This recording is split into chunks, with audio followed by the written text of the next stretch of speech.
Hey everyone, I wanted to get on here really quick to give a little status update. You might notice a different background behind me from previous videos, and that is because Kayla and I just moved from Austin, Texas to Denver, Colorado. We're really excited about the move, but there was a period of time where all of my stuff, my computer stuff, camera, microphone, all that stuff was in boxes, and we were sleeping in a sleeping bag on the floor. So it was a little hard to keep up and make any new content during that time, but I'm really excited to get back into it. I've been particularly excited about Blender content lately, and I think that aligns pretty well with what a lot of the new subscribers are here for.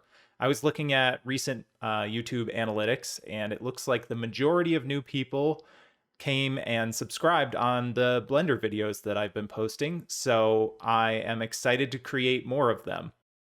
Let us know what you think about that in the comments. I'm sure we'll be coming back to AI stuff in the future. I can't seem to stay away from it for too long, but I'm excited to do the Blender stuff.